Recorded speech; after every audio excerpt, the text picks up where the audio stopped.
الم تر ان الفلک تجری فی البحر بنعمت اللہ لیریکم من آیاتہ ان فی ذلک لآیات لکل صبار شکور۔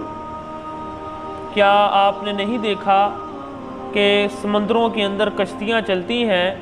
یہ اللہ کی نعمت ہے، اللہ کا احسان ہے، تاکہ اللہ تجھے اپنی نشانیاں دکھائے، اور اس چیز کے اندر صبر کرنے والے، شکر کرنے والوں کے لیے بہت ساری نشانیاں ہیں۔ یہ آیت اور اس طرح کے موضوع کی آیات آپ پہلے پڑھ چکے ہیں۔ الم تر ان الفلک تجری فی البحر، کہ یہ اللہ کی نعمتوں میں سے، اس کے احسانات میں سے، انسان کے اوپر جو اللہ نے احسان کیے ہیں، ان احسانات میں سے ایک احسان اللہ کا یہ بھی ہے کہ اللہ نے انسان کے لیے کشتیوں کو مسخر کر دیا۔ انسان اپنی ضرورت کے مطابق ان کو چلاتا ہے۔ اب دیکھیں اتنی بڑی کشتی ہے، اللہ تعالیٰ نے اگر یہ پانی، ہوا، ان کا نظام اپنے کنٹرول میں نہ لیا ہوتا تو کبھی بھی انسان اتنے لمبے چوڑے سفر اتنے بھاری بھرکم سامان کے ساتھ نہ کر پاتا۔ یہ اللہ تعالیٰ کی قدرت ہے، اس کی شان ہے، اور اس کا بندوں پر احسان ہے کہ اللہ نے انسان کے لیے کشتیوں کو، پانیوں کو مسخر کر دیا۔ انسان اپنی ضرورت کے مطابق اس کا استعمال کرتا ہے، اور اس چیز کا احساس آپ کو اس وقت ہوگا جب آپ کبھی سمندری سفر کریں، آپ کو پتہ چلے گا کہ کتنا ارد گرد پانی ہے اور آپ کس طرح اس کے سینے پر چل رہے ہیں۔ یعنی ایک پانی جو ہلکا سا وزن بھی برداشت نہیں کر سکتا، اللہ نے انسان کو اتنی عقل دی کہ اس انداز سے اگر کشتی بناؤ گے تو پانی اس کو اٹھا لے گی۔ یہ کیا ہے؟ یہ اللہ نے احسان کیا ہے، اللہ کی نعمت ہے انسان کے اوپر کہ اللہ نے انسان کو یہ طاقت اور سوچنے کی صلاحیت دی کہ جو پانی ذرا سا بھی وزن برداشت نہیں کرتا، اگر ہم اس طرح اس کو بنائیں گے تو وہ وزن برداشت کر لے گا۔ اور پھر اس کے بعد جتنا پانی زیادہ ہوتا ہے کشتی اتنی زیادہ اچھی چلتی ہے۔ یعنی جو بڑی کشتیاں ہیں وہ کم پانی میں صحیح نہیں چلتی، کشتی تھوڑے پانی میں، یہ ایک نظام اللہ نے بنایا ہوا ہے پانی کا کشتی کے ساتھ۔ تو یہی اللہ فرما رہے ہیں کہ یہ اللہ کی نشانی ہے، لیکن اس نشانی سے فائدہ کون اٹھاتا ہے؟ صبار شکور، جو صبر کرنے والے ہوتے ہیں مصیبتوں میں اور نعمت ملنے پر اللہ کا شکر ادا کرنے والے ہیں۔ وَإِذَا غَشِيَهُم مَّوْجٌ كَالظُّلَلِ دَعَوُا اللَّهَ مُخْلِصِينَ لَهُ الدِّينَ۔ اللہ تعالیٰ مشرکین کی حالت کو فرما رہے ہیں کہ جب کبھی سمندروں کے اندر موجیں آتی ہیں، طوفان آتا ہے، پانی کی لہریں آتی ہیں، تو اس وقت یہ لوگ اللہ کو بڑے خالص ہو کر پکارتے ہیں۔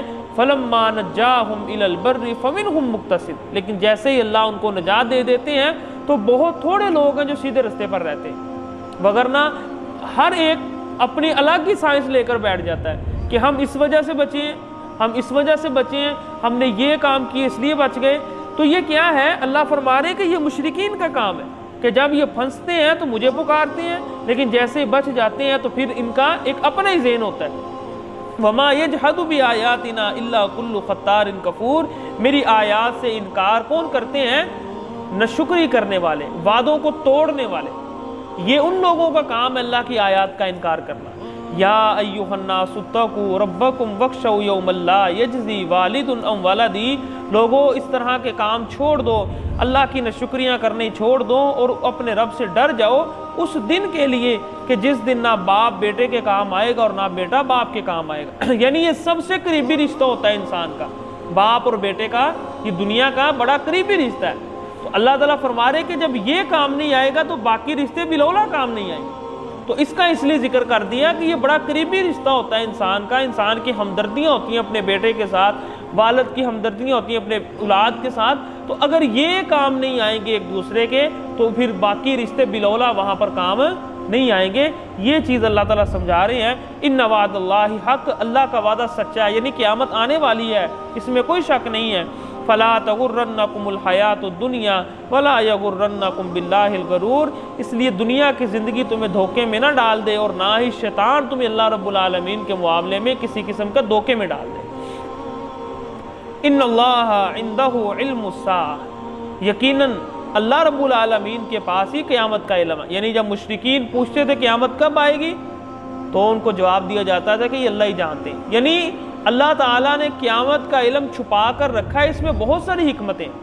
ایک تو ہر انسان تیاری رکھے کہ کسی بھی وقت کچھ بھی ہو سکتا ہے، تو جب ہر انسان تیاری رکھے گا تو پھر کیا ہوگا، اس کو اس کے جو ہے نا محنت کے مطابق اجر ملے گا، صلہ ملے گا۔ آگے اللہ فرما رہے ہیں وَيُنَزِّلُ الْغَيْثَ، اور اسی طرح بارش بھی اللہ ہی نازل کرتے ہیں، یعنی اس کا علم بھی اللہ ہی کے پاس ہے۔ اور یہ جو کہا جاتا ہے کہ محکمہ موسمیات والے بتا دیتے ہیں، یہ کیا ہے، صرف اندازے۔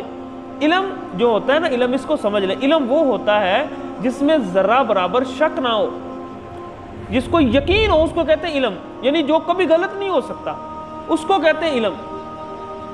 تو محکمہ موسمیات والے ہوا کا دباؤ دیکھ کر، فضا میں نمی دیکھ کر، اس طرح کے حالات دیکھ کر ایک اندازہ آپ کو دے دیتے ہیں، اور آپ کو معلوم ہے بہت دفعہ بادل بھی آ جاتے ہیں لیکن بارشیں نہیں برستی۔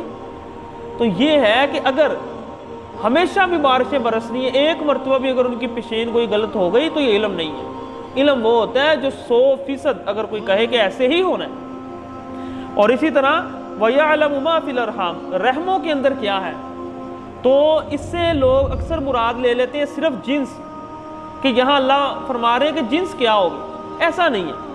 رحم کے اندر جو بیٹا یا بیٹی ہے وہ کیا ہے، یعنی وہ اس کے بہت ساری چیزیں، کہ وہ بیمار ہوگا یا تندرست ہوگا، اس کی عمر کتنی ہے، وہ اپنے خاندان کے لیے عزت کا باعث بنے گا یا شرمندگی کا باعث بنے گا، اس کی قسمت میں کیا ہے، وہ بڑا ہو کر کیا کرے گا، یہ ساری چیزیں، یعنی آپ کے ماں کے پیٹ کے اندر جو چیز ہے، اس بچے کی قسمت کیا ہے یا اس کے نصیب کیا ہے یا وہ کیسا ہوگا، یہ اللہ کو پتہ ہے۔